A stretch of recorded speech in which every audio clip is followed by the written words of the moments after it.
Hey there, Alberta. You reckon you remember me? It's your future ma-in-law, Dorothy, coming your way. Ha! Boy, oh boy, do I have a surprise for you. Oh, hello, Dorothy. It's really nice talking to you. Thanks for inviting me to your family dinner yesterday evening and even letting me stay at your place. I loved the cozy atmosphere and your simply delicious cooking. To be honest, I felt like I was truly at home. Oh, it was nothing, darling. Just my way of showing you the heartiest welcome into my family. I think it's the least I could do to make you feel right at home. It seems like you're quite the early riser, aren't you? I noticed your missed call starting at 4 a.m. I apologize, but I was still fast asleep during that time, so I couldn't answer the phone. I hope you understand and aren't bothered by it. Well, bless your heart. I'm not minding one bit. But here's the thing, darling. Once you're hitched into this family, it's kinda an unwritten rule to rise round at 3 to 4 in the morning. You see, we're good old farmers, and it's mighty important to tend to all them chores bright and early all by our lonesome. Oh, okay, I got it. Thanks for letting me know. Now, being from the big city, I reckon you might not know the ins and outs of farmer life. But I fret not, sugar, 'cause I'll be right there to teach you every last bit about being a farmer. We'll have you plowing fields and milking cows like a pro in no time. Thank you, Dorothy. I truly appreciate it. I'll do my best to soak up all the knowledge about how things run in your household. I'm excited for the learning journey ahead, and I know it'll be a whole lot of fun. Your guidance means the world to me. You know what, Alberta?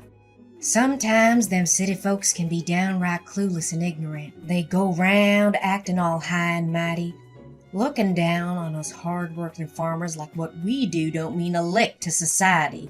Can you believe it? They act like meat just sprouts up on trees or something. It sure makes my blood boil, and I gotta admit, sometimes I feel like giving their filthy mouths a good old slap. No offense, darling, but it sure gets under my skin. Oh, I understand, Dorothy. But let's remember that not everyone fits into the same mold. Whether in the city or the countryside, we'll find both good-hearted people and those who could use a little more kindness. Oh, well, bless your heart, sugar. What in tarnation do you mean by that? Are you insinuating that your precious old mother-in-law is no good? I declare that cuts me to the core. I reckon that's just some mighty characteristics of them city folks, innit? Always looking down on us country folk. Oh no, Dorothy. You've completely misunderstood me. I never said a word about you being a bad person. Please don't take it that way. Well, darling, it's all good and dandy. I understand that change don't come easy, especially for folks who've been brought up to disdain us hard-working farmers. I reckon your folks might have filled your noggin with a heap of hogwash and misconceptions about us, trying to make you despise us. But let me tell you, sweetheart, none of that hogwash holds a lick of truth. If we want to have a harmonious relationship, you gotta let go of them silly prejudices your parents planted in your mind about us country folk. I apologize, but you've got it all wrong. My parents and I hold no prejudice against farmers. Truth be told, we have nothing but the utmost respect for you and all the hardworking people who toil away in the fields and farms day in and day out, providing us with nourishing food. Ho ho ho. Well now, sugar, if that's what you say, we'll just have to wait and see if your actions back up them words. We all know talk is cheap, and it's actions that truly speaks volumes. On another note, you must have gotten quite a bit of info about me and our kin from our talk yesterday, but there's a few more things I haven't had a chance to share with you just yet. Oh, all right then. If you think it's necessary, or if you genuinely want to share, feel free to tell me about those things. I'm all ears and open to hearing whatever you think is important for me to know. Oh, it's nothing major, darling. It's just a few simple guidelines to keep everything running smooth as silk in our humble abode. We aim to create a cozy and harmonious environment for all of us to live together under this roof, that's all. You see, keeping the house in order is always mighty important. It helps keeps things tidy and ensures everything's in its rightful place. Oh, what exactly do you mean by for us to live together? Are you saying that Cedric and I will be living with you and the rest of the family? I'm just curious because our living arrangements haven't been discussed yet. Well, of course. There's no other way to interpret what I just said now, is there? Oh, bless your heart, I forgot. You being one of them city slickers, you might not be fully aware of how things work around these parts. See, here it's common sense for the wives to live with their husband's family after getting hitched. It's all about showing love, affection, and bringing everyone closer together. Oh, really? That's quite surprising to hear. You see, that's why us country folks are known for our hospitality and friendliness. We're a whole different breed compared to them city folks who always seem so cold-hearted and hostile towards each other. I find it a bit surprising because Cedric never brought up anything like that to me. Actually, he told me he wanted to purchase a new house in the city for us to live in together. You see, we're currently employed by a company located in the city, so it's only natural that he would prefer us to reside there. What, did Cedric tell you that himself? Why didn't he bother to tell me? To be honest, that's a shock to me. He could have at least given me a heads up. I thought after all these years of working in the city, he'd miss Mom and Dad and come back to his hometown to repay us for raising him into the fine young man he is today. I guess I was just wishful thinking. Of course, why would he want to live with a poor old lady like me instead of a young pretty girl like you? I'm sorry if you weren't aware of his intentions yet, but trust me, Cedric loves you and he'll tell you about his plans when he's ready. Just give him some time. Well, all right, darling, if you say so. It looks like you're the only decent soul I can rely on to rein in my headstrong boy. Oh, and speaking of which, when will you be heading back to the city? I know your visit round these parts won't last forever, will it? Oh, I've actually planned to head back home in 2 days. You see, I have work to tend to as well. Plus, I only took a short leave of 5 days to come visit this town and have a lovely get-together with you and the rest of the family. Well, shoot. Only 2 days? That's a darn shame. I was hoping you could stay as long as your heart desires. There's a heap of things round this old house I want to show you and teach you. But no need to fret. 2 days is still plenty of time for a mother and daughter-in-law to build a bond, don't you think? We'll make the most of it, you can count on that. Don't you worry none, my dear. I got some mighty fine plans in store for us. I promise we'll have a grand time together. Rise and shine, darling. It's high time you woke up and got ready to burn off extra calories. We don't have a moment to waste, Alberta.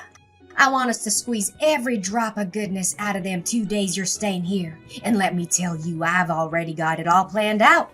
Every little thing you should be doing. Oh, Dorothy, it's only 4 a.m. I understand you're eager for us to have some quality time together, but did you really have to knock on my door this early in the morning? It's still dark outside, and I could really use a bit more sleep. Can we perhaps plan our activities for a bit later in the day? Oh, Alberta, how can I expect you to marry into my family if all you know how to do is sleep till the afternoon? You gotta step up and prove yourself worthy of being a part of this family. The only way you can do that is by following my lead and doing everything I tell you. Just take a gander at your side, Alberta. My boy, Cedric, went out of the house ages ago to deliver them eggs to the grocery store. He's already out there working hard while you're still snoozing. You should feel ashamed of yourself. Oh, really? Cedric is already out? That's strange. Well, now, what's so peculiar about that? My boy Cedric, he's a fine young man, I tell you. Even though he's taken a break from work, he still keeps his folks in mind and helps them out whenever he can. But you, my dear, ought to be downright ashamed. You can't just lie here in bed and conjure up a heap of excuses to dodge your womanly responsibilities. Lazy gals like you might as well be 6 feet under. You're making all of us women look bad. Back in my day, a lass like you would have gotten a good whack with a rod for pulling that kind of stunt. I'm not trying to get out of my chores, but it's just so early in the morning. I'm not used to waking up at 4 a.m., especially on the weekend. Well, well, look at you. I reckon my boy must have spoiled you rotten. Isn't that right? But let me set something straight. This ain't your house, so don't go thinking you're gonna be treated like some princess round here. Now listen up and listen well. I'm only giving you one more minute to get yourself up and ready. We got a whole day stretching out ahead of us, with a list of chores as long as a country mile. So chop now. Time's a-wasting. All right. I'm already up, so you don't need to keep knocking on the door. Have you finished all them morning chores I gave you, darling? I sure hope you did, 'cause if you didn't, rest assured, I'll make sure you get a good old-fashioned punishment that you rightly deserve. Honestly, Dorothy, how can you expect me to complete every single task on your never-ending list in just a few measly hours? And to top it off, you didn't even bother showing me how to do that. Now hold your horses there. No need to be a drama queen. Is this how them city slickers always act? Complaining at the first sight of a little challenge? If you're gonna keep acting like a soggy noodle soup, then I reckon you're not the right match for my son, darling. Perhaps a drama queen like yourself ought to find someone who's just as skilled at stirring up a fuss over nothing. Face the facts. You just don't fit in with our family. It's high time you admitted it. Your words don't make any sense. Instead of pointing fingers at me, why don't you take a good hard look at the mile-long list of chores you handed me? Feeding livestock, mending fences, planting corn, scrubbing the hog lot and chicken house, and even taking showers for the pigs. The list goes on and on. Can you blame me for feeling overwhelmed? Well. Just a friendly reminder for you, darling. We ain't gonna be using no fancy corn planter contraption. Nope. You'll be planting them corns by hand. Every last one of them. We gotta cover that whole field with them seeds, you hear? Now it'll be a mighty fine exercise for lazy gals like yourself. No rush. Take your sweet time, but make sure that the work gets done by the end of today. I'm not taking no excuses for no delays. You got that loud and clear? Manually plant the corn? Are you joking? Do you even realize that the cornfield is a whopping 40 acres in size? It would take me days on end to get that done by hand. Not to mention the scorching hot temperatures we're dealing with. I'd literally keel over from the heat. Now, what's all the fuss about? Planting corn seeds by hand is as natural as a cow chewing cud. Our ancestors have been doing it that way for ages. How do you reckon they managed to handle all that planting business without fancy machines? They relied on their trusty hands, that's how. It's a good old tradition that's been passed down through generations, and we aren't breaking it now. And what about this business of taking showers for pigs? Do you honestly expect me to handle that all by myself? Now listen up, you lazy sloth. There's nothing too much for a woman to handle round here. And you better believe you'll be taking showers for each and every one of them pigs in that lot. Remember to be extra gentle so as not to hurt my precious pigs. They're worth their weight in gold, my money. So you better take extra care with them. And let me make it clear, if I see even one scratch on their skin, you'll be paying for the damages. You hear? Oh, and by the way, you're only allowed 1 hour to get it all done. So get to it! You've got to be kidding me. Look, I appreciate that you care about your pigs, but do you realize that there are hundreds of them on your farm? You can't honestly expect me to wash each and every one of them by myself. And on top of that, in just 1 hour. Seriously? Tell me, are you a human or a pig yourself? A human can't be that lazy. Now listen here. You bring nothing but shame to all them fine ladies like me. Why don't you mosey on over to the hog and make yourself at home? You don't have to do much there. Just snooze, chow down, and wait for others to tidy up after you. I reckon that kind of life must be a dream come true for lazy folks like yourself, huh? Boy, oh boy, how pitiful. Listen, Dorothy. I'm not sure what's gotten into you, or if I've unintentionally upset you, but I believe you're being unreasonable here. I've already pitched in by feeding the chickens and tidying their coop this morning. And that's about all I can manage for now. Oh, what do you think you're doing? Define your own mother-in-law like that. Is this the way a daughter-in-law ought to treat her husband's dear old mama? I can't rightly believe my own ears. If you keep carrying on like this, there's no way I'm letting you get hitched to my boy, you hear? Alberta, I know you're within earshot, so quit ignoring me. It's mighty rude and disrespectful, and you dang well know it. Alberta, I'm demanding an answer this instant. I swear on my boots, if you keep ignoring my commands, there'll be consequences to pay. Dorothy, please open this door and let me out. Why would you do something like this to me? Why did you shove me into the hog lot and slam the door shut? I haven't done a single thing to harm you, Dorothy. I don't deserve this treatment. Well, isn't that just a fitting consequence? That's what happens when you defy my commands, darling. Now you best learn your lesson and be a good, obedient daughter-in-law. You'll be sleeping right alongside them dirty pigs until you change my mind and tend to all those chores I assigned you.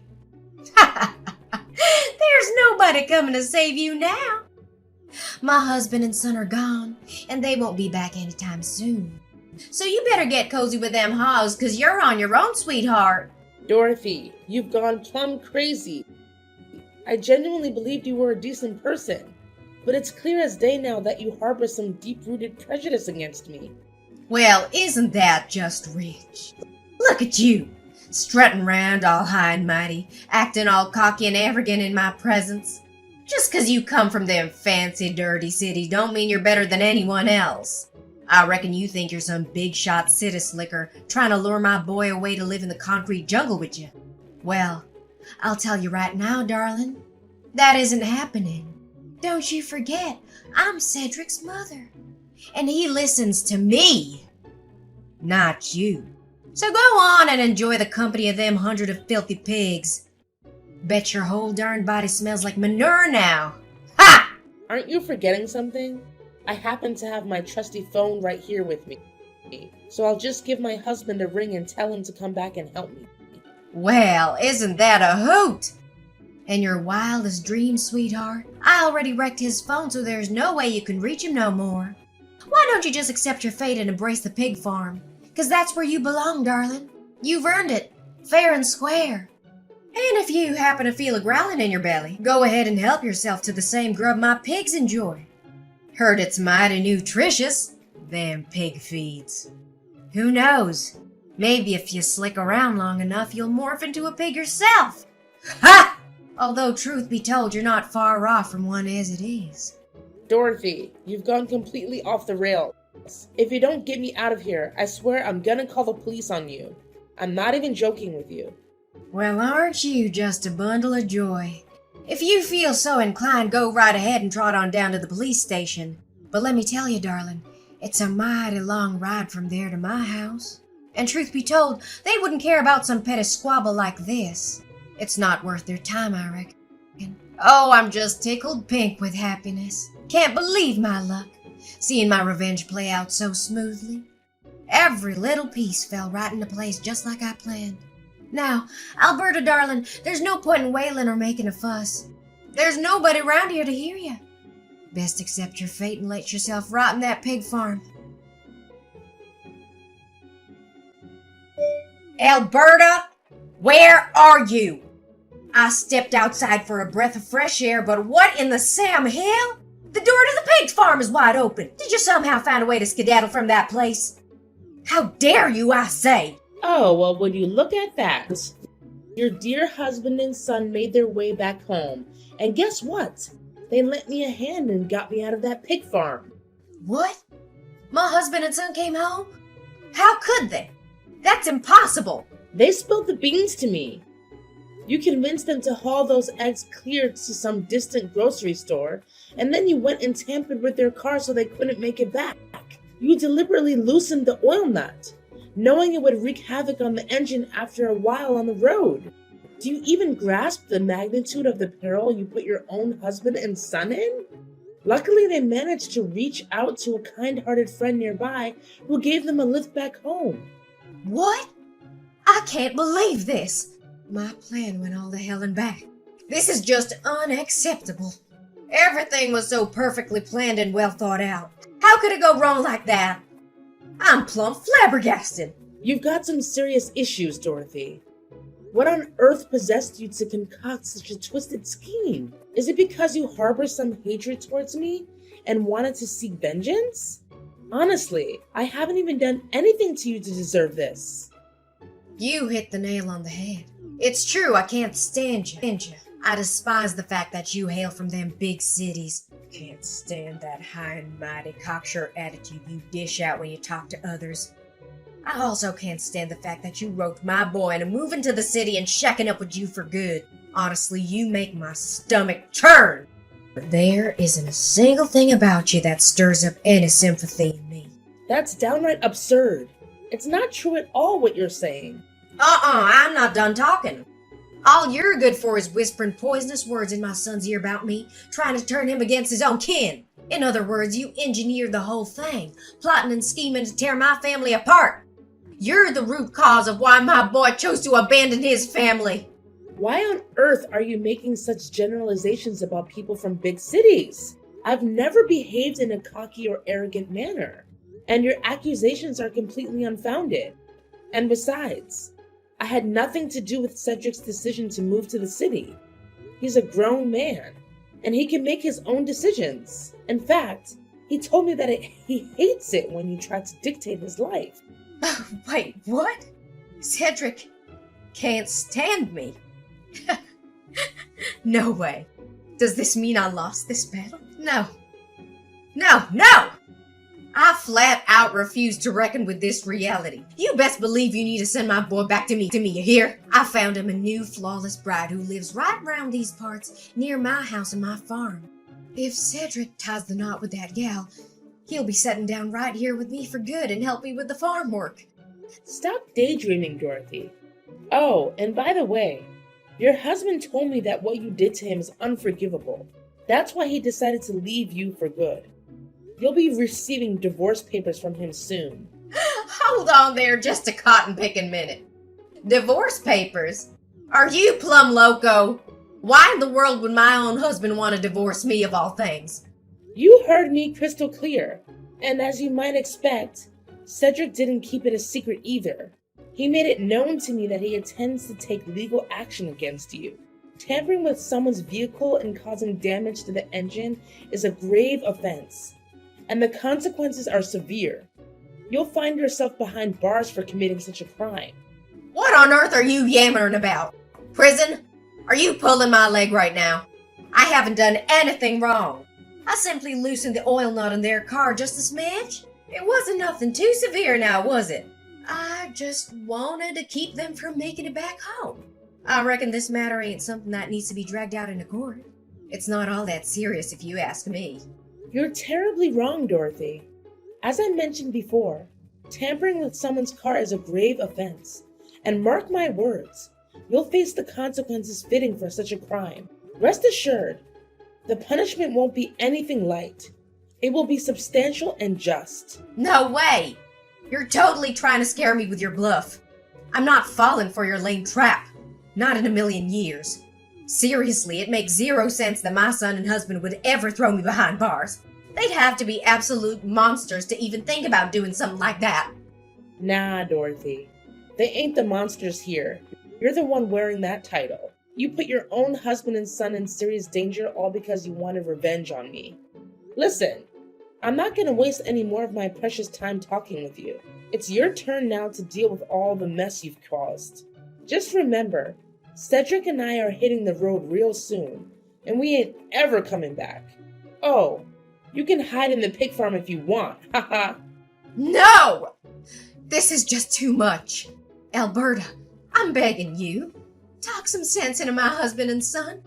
They can't just ditch me like this. We're family, for crying out loud. This isn't how family should treat each other, no way. Look, I'm sorry, all right. I messed up, I admit it. So please cut me some slack this time. I promise I'll support your wedding with Cedric. You've got my blessings. I really don't want to end up in prison. That place isn't for me. It's for real criminals, and I'm definitely not one of them. Why didn't you think it through before committing that terrible crime? It's already way past time for apology now. You've made your bed, now lie in it. No one's gonna swoop in and save you from facing the music anymore. It's time to own up to the consequences. Dorothy's husband Chris took a stand and reported her despicable actions to the police. Eventually, she was found guilty as charged and sentenced to prison. Shortly after, Chris and Dorothy decided to get divorced. It turned out that Chris had been enduring Dorothy's overbearing behavior for a significant amount of time, and her actions that endangered him and their son were the breaking point. During the trial, Dorothy lost control. She unleashed a barrage of insults at me and made threats, swearing that she would seek revenge on me and my family when she was released from jail. To ensure the safety of my loved ones, I had no choice but to request a restraining order against Dorothy. On a brighter note, Cedric and I finally tied the knot and had the wedding we had always dreamed of. Everything went smoothly, just as we had envisioned. We even invited Chris to join us in celebrating our special day. Our determination lies in leaving the past behind and embracing a better future ahead.